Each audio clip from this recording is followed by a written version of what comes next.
Good evening. Hello.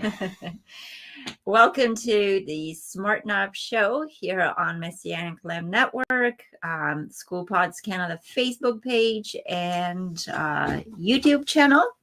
We are happy to be with you again and chatting with you again. Mm-hmm. And what number is it for us now? Did you even keep track? It's 14, if I'm not mistaken.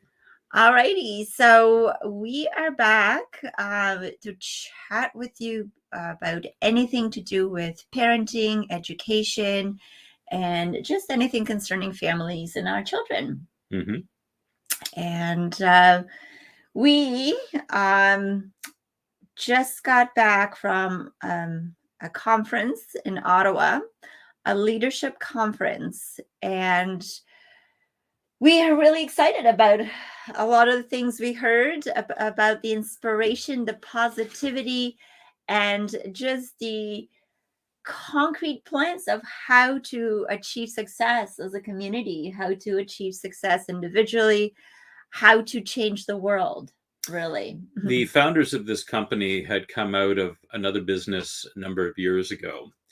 And when it was started by a couple of engineers, and they had really kind of learned how to systematize things. That's what both of these guys were really experts at. And so over the past 18 years or so that they have been running this company, they have been slowly building a framework and a platform to develop what their primary goal is for financial freedom. It started off just on leadership principles. I have a lot of books over here on my shelf that we had gotten from this company because we're very big proponents of leadership principles. But what began to morph into was the whole financial thing. And one of the biggest issues that we keep running into when it comes to talking to parents about pods is that even though we have these things at as low a price as you can possibly get out there for a professional education, many people are saying that they can't afford it. Yes. We have inflation that we haven't, we're seeing levels that we haven't seen in 30 years now, at least. And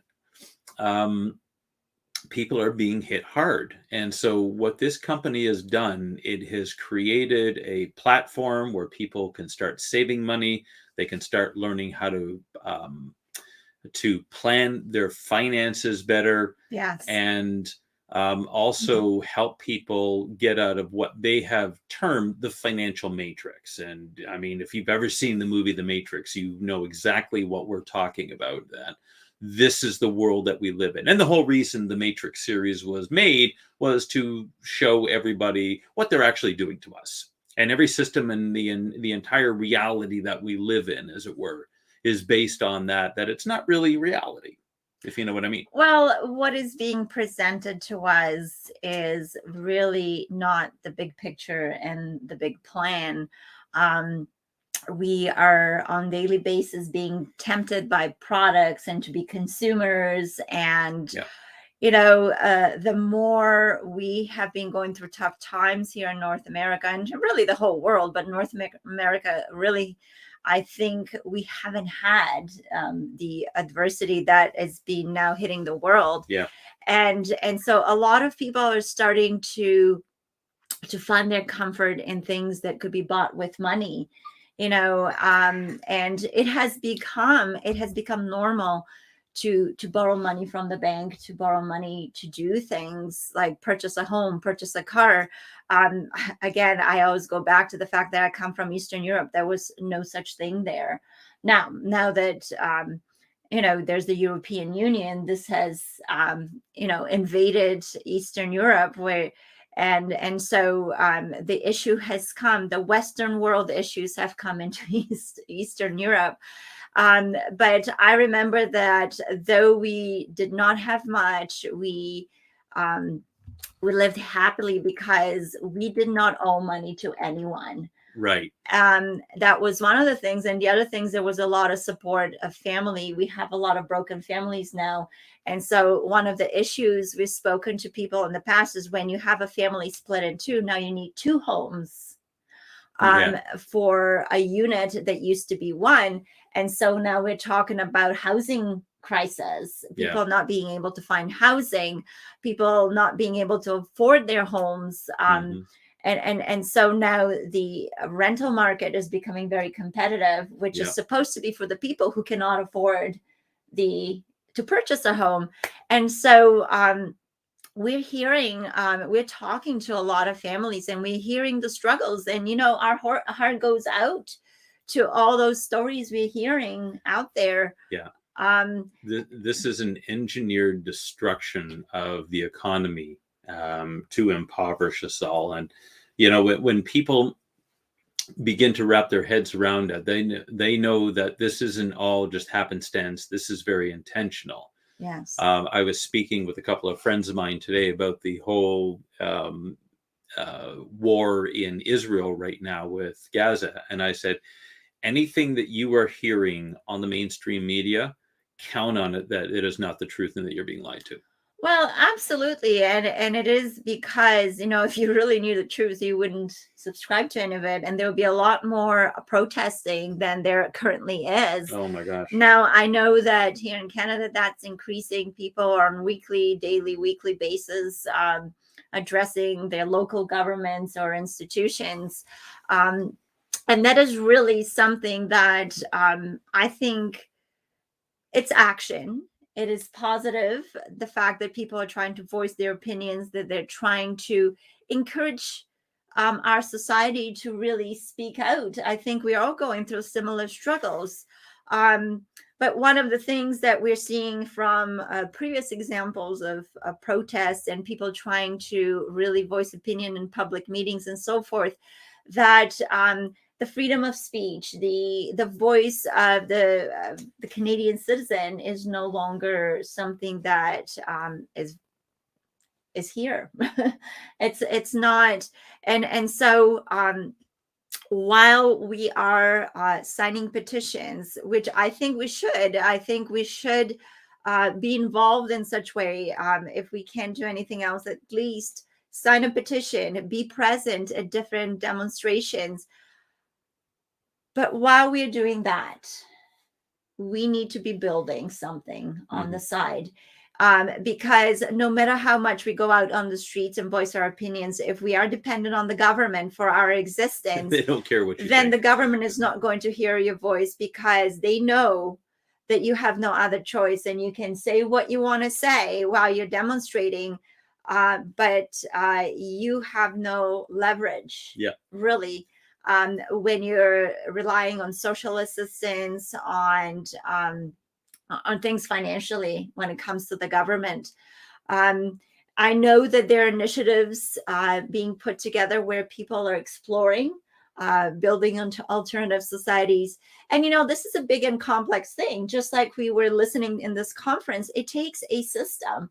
It takes a very systematized approach. It takes planning and like planning, doing, applying things, then checking how it's worked out, and then readjusting and correcting the plan until you bring it to a viable form and format. And so this is a big thing that needs to be happening in the background. And I know it is. Happening with certain people. But ultimately, we need to have bigger number of people participating in those plans. And as things are happening on national level, I think one of the things that we need to talk about is what can happen in local level. How can people impact their community, locally where they live, in smaller scale? Years ago when I was in high school, and it's interesting because, I came to Canada as a teenager, so I entered high school, fresh out of communism, entering high school here. And one of the first friends that I met in high school, she was actually enamored by communism. She was reading Karl Marx and Lenin, and she was just trying to share with me the excitement she has about the things that they wrote, the ideas they have. And they're writing. And here I was, I'm like, well, I escaped from all that wonderful stuff, so it is not that great. I'm telling you, it's not applied. It doesn't work when it's applied in a national scale. So then we started looking into small community where that could, the idea, the pure form of communism could probably work in a very small scale. Well, community. like the Israeli kibbutz. And that's why, so as I kind of shut her ideas about communism, coming into, and so I know so that was over 30 years ago. People were fantasizing about communism coming here in Canada. And I don't know why they were doing that when communism blew up in Eastern Europe, but hey, maybe we'll do it better here. Well, they just didn't get it right over there. Yeah, they just didn't do it well. Because totalitarianism works much better over here than it. Anyway. Yeah. So as we were exploring, okay, so what can we do? We realized that Israel, and speaking, of Israel now is in the news, but Israel has kibbutz. Israel has small communities that are self-sustainable, that everything that is needed for life is provided in those communities. Mm-hmm. And I think if we are to look at any example, that would be the best example. And really, it's not that hard to put this together here, except for the way we think is what gets in the way. I mean, what does the word communism come from? It comes from commune. Common, yes. And a commune works well on a micro level where you have everybody who is on board and they're willingly. You can't do that on a national level because you don't have that many people who are in agreement on how things should be run. Especially when in a kibbutz or any kind of communistic situation, I'm talking about the pure form, not the political form, but everybody's there sacrificing for the greater good. Yeah. And the way it works in a kibbutz is that you don't own anything. And you're there working to make sure that society is running. The common good, which is the idea. If you look at the Qumran community down at the Dead Sea, where they found the Dead Sea Scrolls, mm-hmm. and they were able to find a lot of the scrolls that talked about the way that they ran. I mean, you have some of the biblical stuff there. You have, like, they found the Isaiah scroll, which was perfectly intact. It's on display in the museum. But you had, like, the manual discipline was one of the scrolls, and it was about how the community ran. Yeah. And the way it would work was that when you came into the community, you put aside all of your personal possessions, and then you were on probation for up to 2 years before they fully welcomed you into the community. So you had to prove your worth. There was a vetting process. But the idea is that you didn't own anything.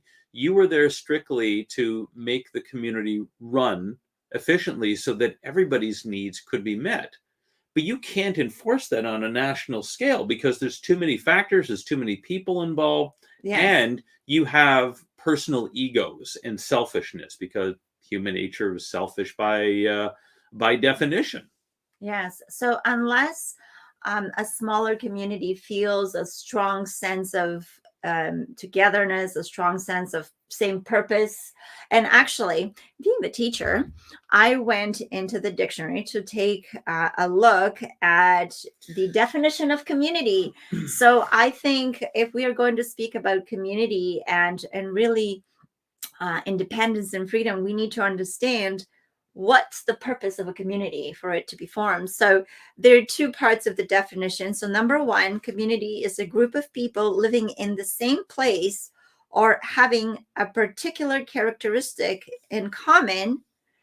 So for example, the scientific community was given as an example.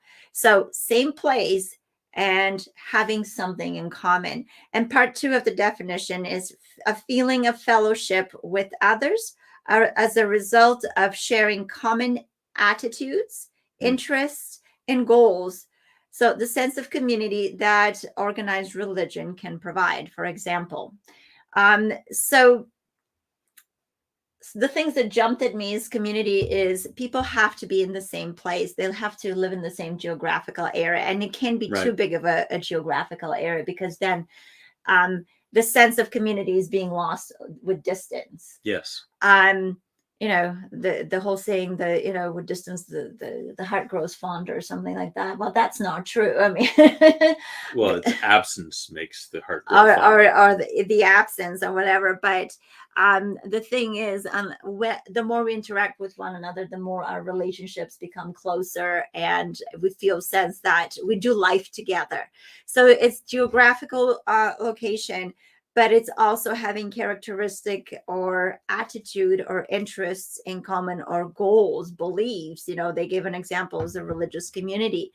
And you and I know that even when we are trying to put pods together, people would call us, they would live in somewhat similar geographic area, but because they have different lifestyles, different experiences, we find even small groups that we're trying to put together, they're different ideas of what they want. People have different philosophies and different ideas. And this is why we have been saying you have to be like-minded people. But you know what? The other part is, if you're not like-minded, we're not to put the other people's ideas down. That they're just part of a different community. Right. And that is okay for people to be part of a different community, and communities can interact with one another, but they don't have to do life together on daily basis, just like-minded communities can. Well, exactly, because in our lives we will have what are called circles of influence, and the closer those circles get to us, the more intimate that is, which means it's by definition a smaller group. You Yes. can't have intimacy with 100 people. It doesn't work that way. You have, and if you look at the gospel accounts, Yeshua had his disciples. So he had the 12, then he had the 70, and then there was the 120. But Yeah. from the 12, he had Peter, James, and John, who were his inner circle. Yes. Peter was the leader because he was the one that was given the responsibility of leading the assembly after Yeshua's ascension to heaven. But John was his intimate, and he's the one that he gave responsibility of his mother over to. So you could see that as the necessity of being closer in communion with one another, the smaller the group became. He was there with the 12, he was there with the 70, whatever, teaching. But when it came time to intimacy, that group grew smaller. And so it works in the same principle in our lives, that we've got intimate friends with one another, people that we know that we can count on no matter what. And then we've got wider circles of friends and then acquaintances and things like that. Mm-hmm. And you will have a certain amount of intimacy, but also dependence upon those people. You don't want to be depending on people who you don't have an intimate relationship with. That becomes a very dangerous and precarious thing. And what the government has been trying to do, especially in the education system, is to foster this dependence upon the government, who, quite frankly, couldn't give a rip about our well-being. As a matter of fact, their stated intent, if you really look at what they're doing, is to subjugate us and to enslave us, even though technically they're supposed to be working for us. Mm-hmm. But they seem to have forgotten that. So, when we're talking about community, and the reason why we were so excited and blessed about this conference over the weekend is because they are developing community, and they've got a practical solution to a very real problem in the area of finance, where what they've done is they've developed a platform where you can save money on your day-to-day purchases. Well, yes. And, if finance is the area that is hurting the most at this time, then this is what we tackle. And you see, this is what we're talking about, a community that has a common purpose. Yeah. If we are to, and one of the things I don't have my notes here, but I remember that what I put in my notes is that the founders of this company, they actually had pretty good jobs when they were in the work field, and but they were not satisfied. See, the finances did not satisfy them. They didn't feel like they were making a big difference in the society and in the community. So money goes this far when you make it, you make it, you pay your things, but then there's this fulfillment inside. It's like a calling, I guess, everybody that has that they need to fulfill. So they went off to obviously create this community, this system. And again, the next goal was, so they reached some goals for income to replace their income. And once they reached that place, they didn't stop there. And this is one thing that is really a key element in developing a community is it really stood out for me. It was the fact that we shouldn't be only concerned about our own needs, because when we take care of our needs and we got what we need, but then the society around us is struggling, then we are not living in a good society, in a good community. Yeah. So whatever is happening around us, no matter how much money we'll have, is going to influence us in a negative way. So what we ultimately want to do is help those around us to overcome their issues, to overcome the difficulties that they have. So now you have more people who are achieving their goals, more people who are taking care of those basic needs. And again, I'll refer to Maslow's hierarchy of needs. You cannot have any kind of spiritual fulfillment or relationship fulfillment or anything until you start by taking care of the basic needs, which is starts with food and shelter. It's really the biological needs that we have to survive on the basic level. Mm-hmm. So it's the physiological needs that need to be met first before we can then start thinking above that and beyond that. So then we move on to the next level of need, which is the safety, feeling that so safety is more than in your home and your shelter, but it's and you're kind of pulling up this diagram here as we're speaking. Mm-hmm. But having health system that that you can rely on, or having your health, having relationships that you can rely on, knowing that if you are in trouble, that somebody can come along and really help you. Maybe we should put it as a full screen here so it's visible. I hope that is better. You still need to pull that up for me. So we have, having this fulfillment as, they say employment, but it's not necessarily, maybe having, a company that you want to start, or a mission or something. So that is, so safety and security comes into having a family and social needs met. Mm-hmm. And then we are moving on to the next level, which is love and belonging. So that's what you're calling those intimate relationships. Right.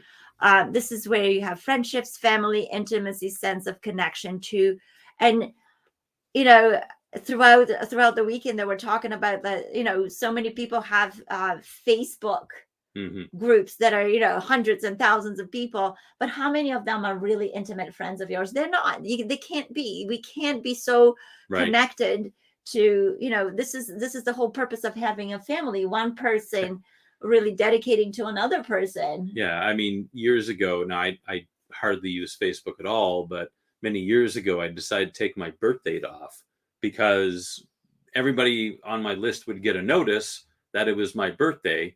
And then I would get all these messages, happy birthday, happy birthday, happy birthday. None of these people would I hear from any other time during the year. Yeah. So how much sense of connectedness do you get when it comes to the fact that people only, send you a message on your birthday? That's not doing life together. That's called checking the box. So safety and security is more like taking care of the needs beyond your basic needs. But then love and belonging it's really meaningful relationships. Yeah. And this is why our model for school pods is 5 to 10 children in a pod, because you want them to be able to know one another, to be able to form bonds. And really it's overwhelming when you're trying to form bonds with many more people than that. Right. And then once you have that sense of love and belonging, then there's the self-esteem. So it says confidence, achievement, respect for others. that's where the social skills and, being a part of a society comes in. The need to be unique in an individual as well. So respect for others and from others. And the top of this pyramid is self-actualizations. But until we get to that top of that pyramid, until we get to that point, we don't really feel fulfilled in society. And self-actualization means morality, creativity, spontaneity, acceptance, experience, purpose, meaning, and inner potential. So that is really what we call the calling, the purpose that you're created for, and the calling on your life, because we all feel drawn to that. And only when we get to that point is we feel fully fulfilled, and we feel that there's no real need in our life. Right. So that is Maslow's hierarchy of needs. And so when we are part of a community, we need to make sure that all of these levels of needs are being met in order for the society to exist in a harmonious way and in a successful way. So, if we do not take those basic needs, the obstacles, of meeting those basic needs, we cannot really grow as society. And that one of the reasons why, if anyone wants to control the people, they restrict their food, access to shelter. Well, what's happening here in North America? Food's starting to be restricted. We call it housing crisis and so forth. Well, why? Nothing has changed. We have resources, we have everything. So why are we having a crisis? Yeah, every lack that we have in society is engineered by the people who run society. There is never a shortage, unless it's like a worldwide famine or something like that. We haven't had one of those in hundreds of years. Well, but also with the changes being done in the weather, that is being engineered, because the weather is going to affect the productivity of the crops. Yep. And so, all of these things need to work together. But even when there's famine, there's an example in the Bible when Joseph went to Egypt and God gave him a dream about famine coming up. And then God gave him a plan. And this is why we are always talking that no matter what we face, there's always a way. There's always a plan. If we tune into the wisdom of God, really, and if we tune in to hear from him. So what we've done with School Pods is we've created a plan in order to help people get out of a situation where kids are being damaged, traumatized, and families are being divided because secrets are being encouraged. Yeah, it's just so much damage on that society. The unit of society is the family. I was just talking to a friend of mine, and he said that he's been working on fundraising for various people, including one father who's now in jail because he was protesting his daughter's gender transition. Yes. They're throwing us in jail for that. And so we've created a system that allows parents to pull their children out. It's not free, but it's very reasonable in order to give them a safe education. We need to be creating safety for the kids. Yes. And that is the main objective, for children to have a safe place where they will know that their family's values are going to be upheld. And it's not going to be such a shock walking into a learning environment, because it is going to feel like home. So we do our School Pods in home environments. Right. And education really needs to be something enjoyable and something comfortable. Otherwise, if that's why people don't want to be educated, because if there's this excessive stress that is imposed on the children in school, whether through testing or whether through social pressures, then learning is going to be, again, that sense of belonging, that is kind of really low on that Maslow's hierarchy of needs. Higher education and aspiration for self-actualization is not going to happen. Yeah. So this company that has produced the solution to the financial matrix, what they're doing is they're building communities where people can, with their basic product, it's called Starfish, and people can start saving money on gas, groceries, and their day-to-day purchases. You get cash back immediately. It's a phenomenal program. They've been working for years and getting something like this set up.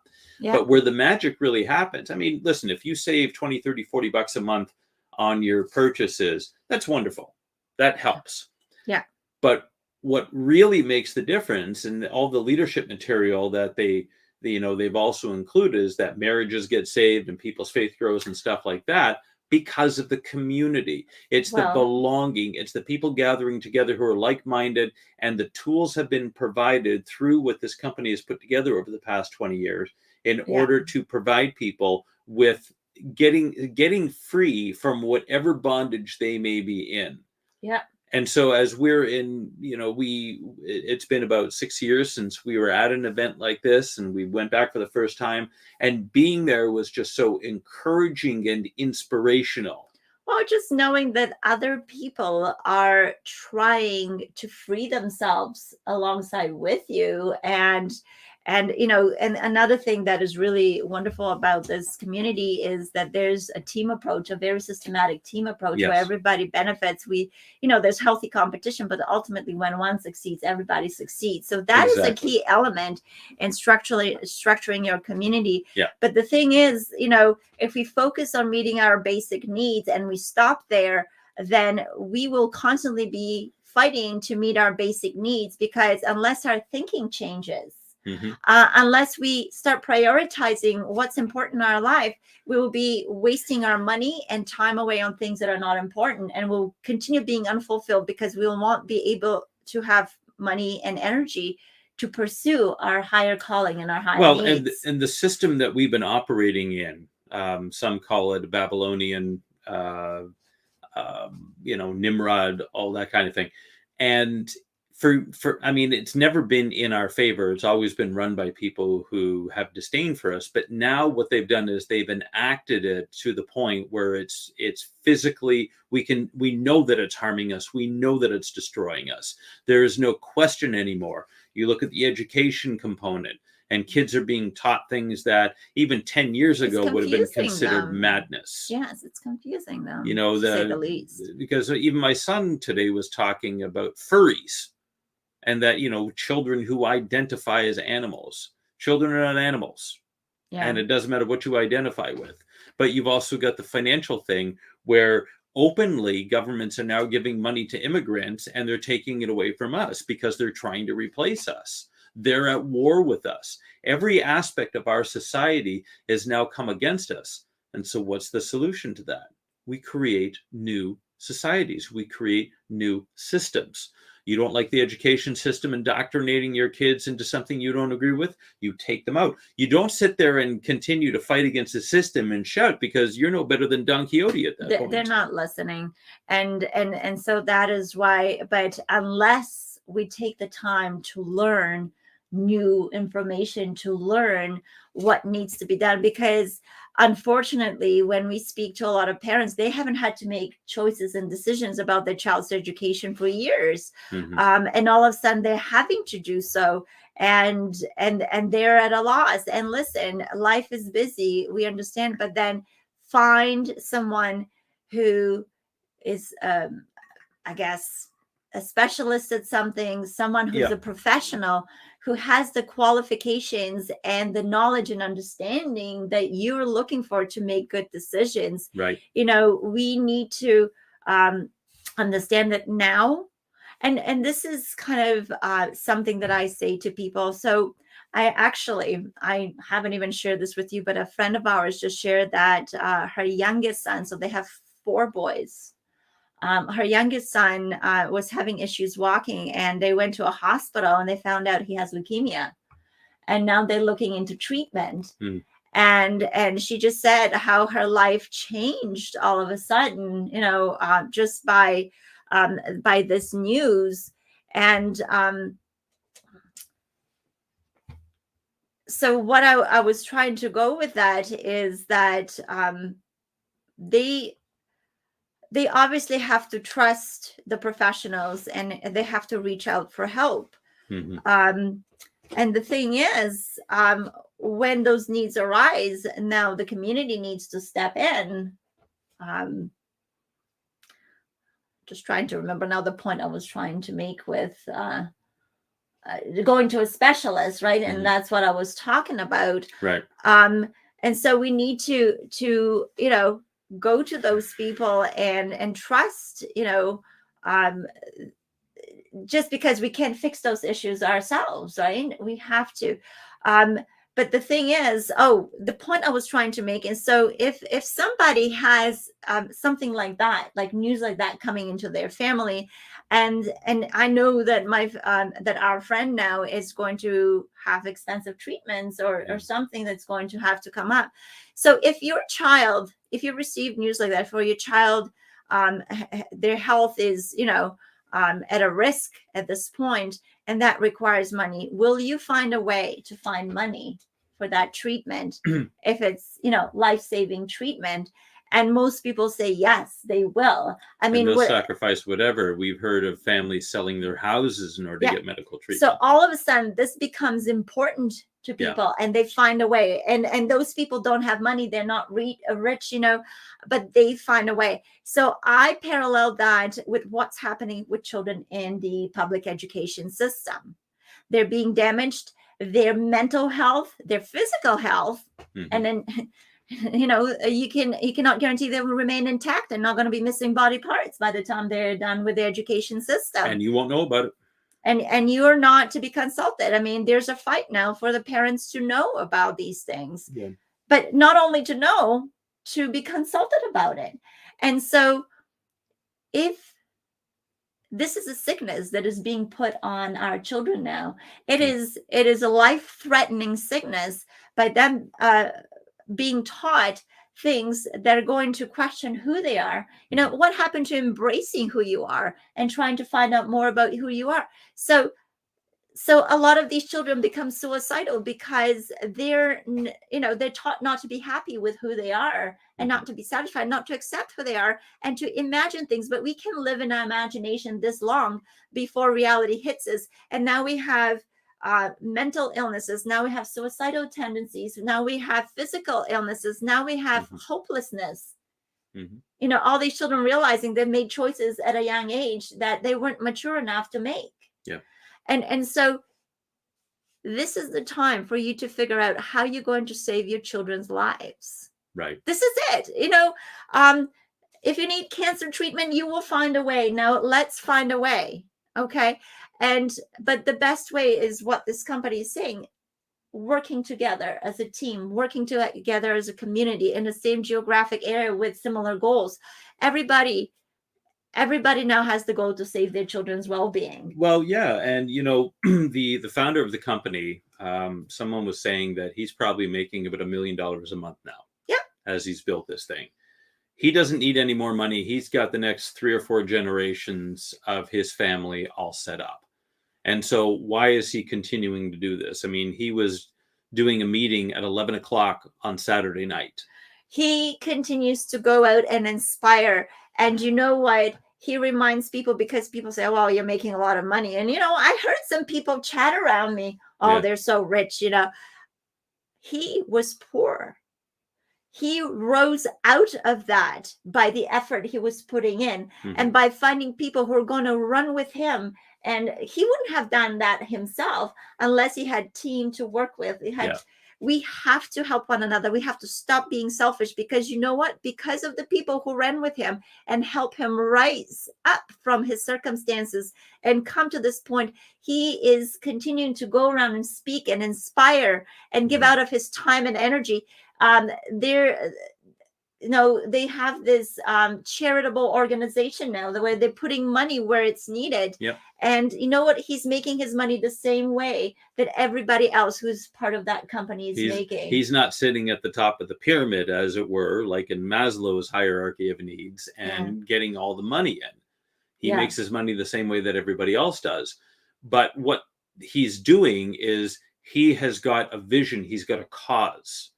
And the money that he gets, I mean, he spends more of it all the time on, philanthropic causes.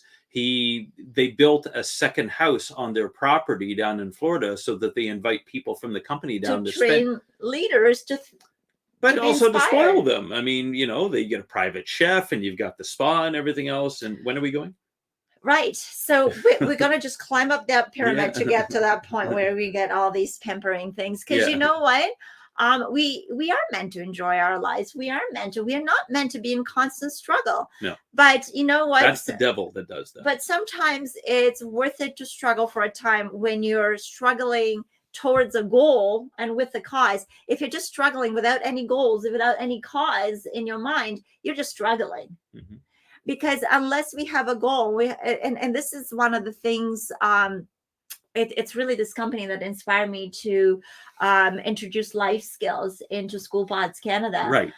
Which starts with goal setting, time management, organization, how to be part of a community, conflict resolution, all kinds of things, delaying gratification, emotional intelligence, things like that need to be taught, because with our thinking, we will start coming up with solutions. But because we haven't had to think, now everybody's saying it's hard, and that's where we stop at. Mm-hmm. It's hard. Well, then what is the answer? What is the way? I'm really passionate about it, not only because I've just listened a whole weekend of inspiration, but because we should not be victims. Okay? Yeah. We should not say that the system is against us, our government's against us.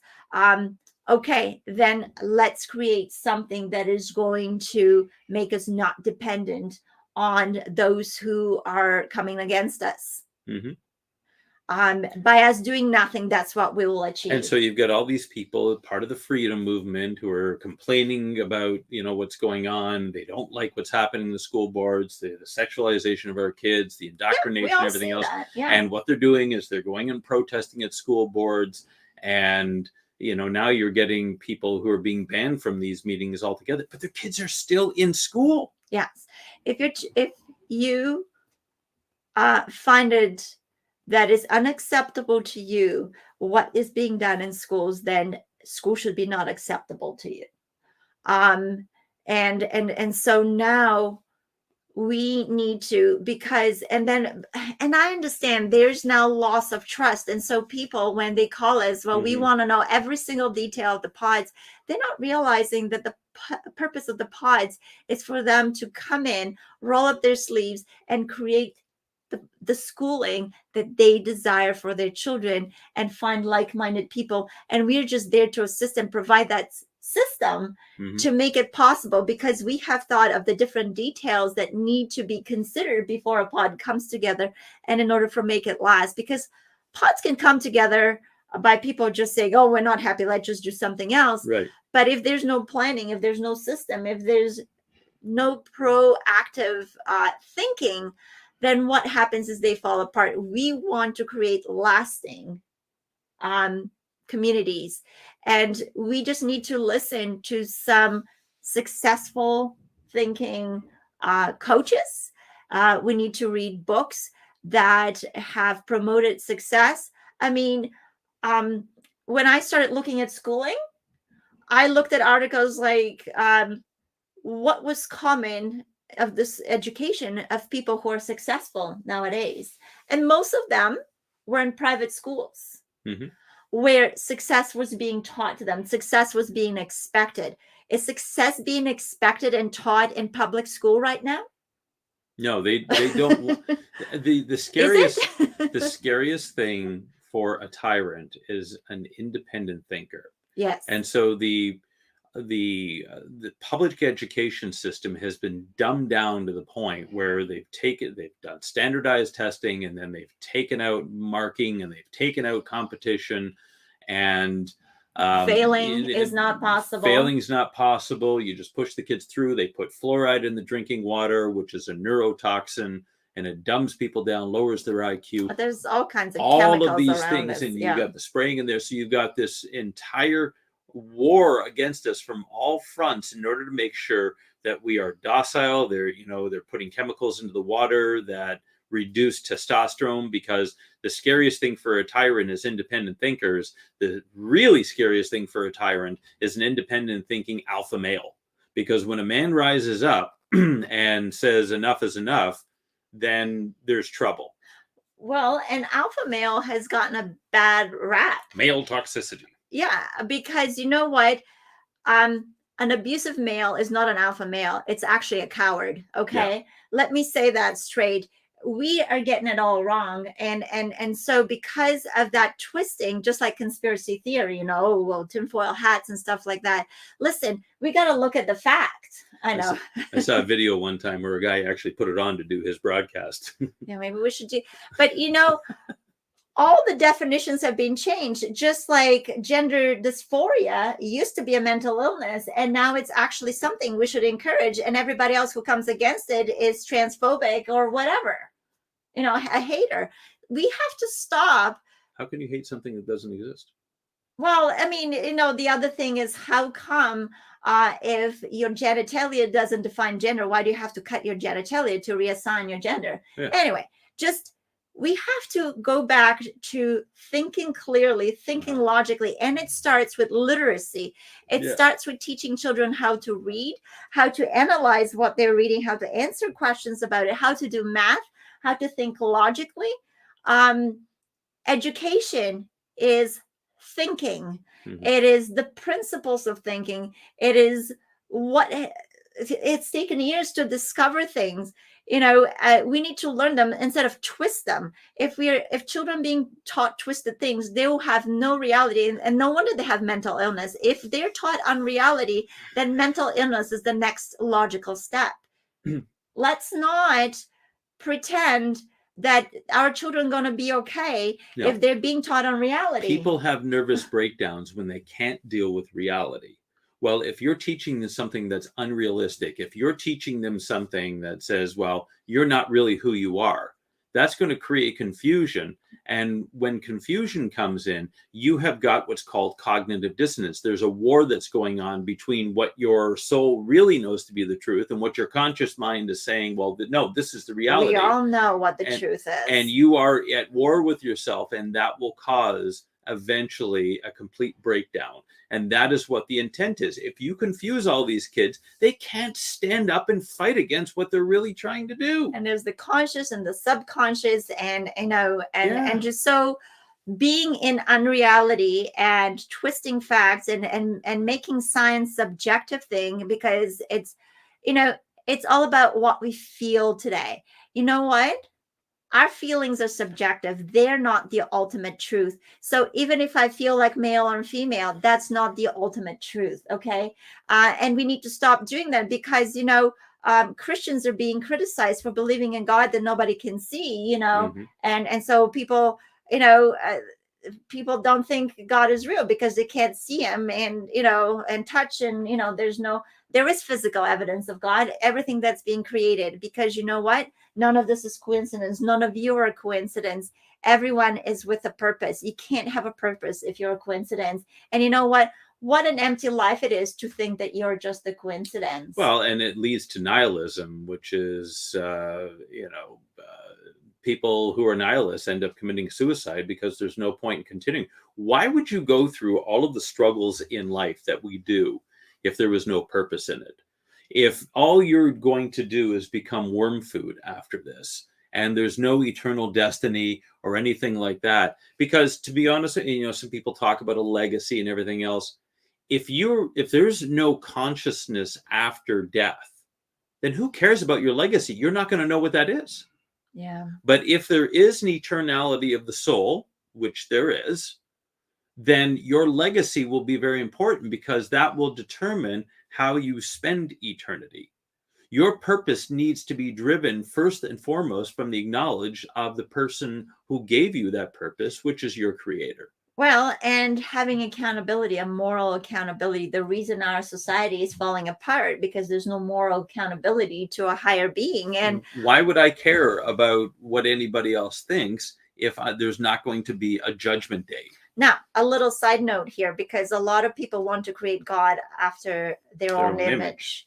And that is not the true God. Okay. There is one true God, and it's not the one that you create in your mind. Okay. All these communities and societies creating gods and ideas of gods, that is not, that is religion. That is man-made thing.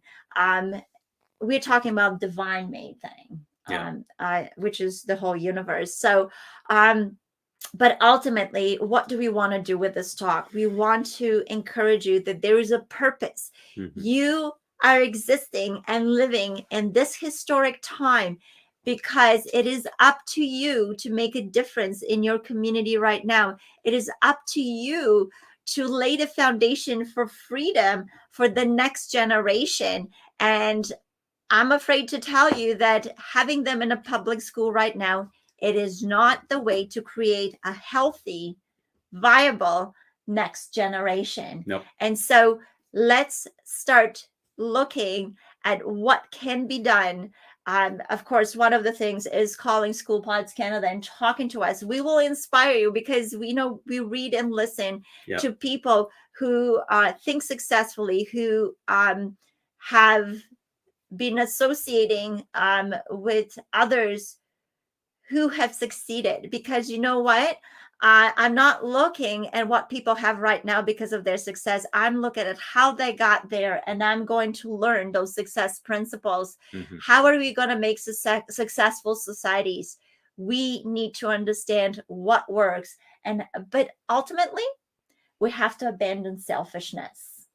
You know, I understand. Community only works when everybody rallies together and sacrifices for the common good. In the book of Acts, it says in the first century assembly that it says that they had all things in common and nobody had any lack, because what they did is they sold all their possessions and they gave the money to the apostles to distribute it as they saw fit in order to support the community. People would sell pieces of land and houses and stuff like that. We've lost that sense. Yeah. And it has to return if we're going to be successful.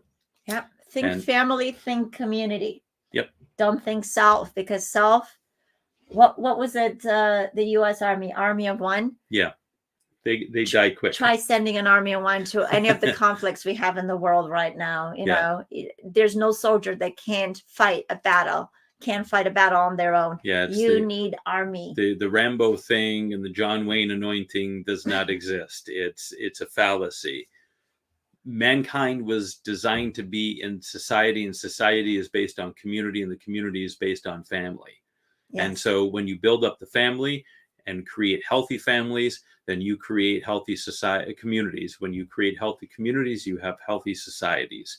And that's where progress and prosperity comes from. So at this point, I don't think we'll change our federal government, but you can start making difference in your community by asking others how you can help, how you can work with them, how you can achieve together.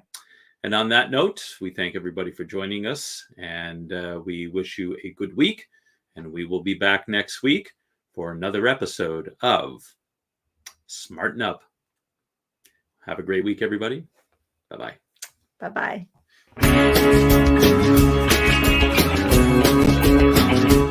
We are richly blessed to bring you what we believe is the fullest, most diverse, yet up-to-date progressive teachings, discussion, and prayer programming you can find anywhere on this planet. Be sure to take the tour of the MessianicLambRadio.com website. I'm Susan Hoogie, thanking you for joining us on the Messianic Lamb Video Network.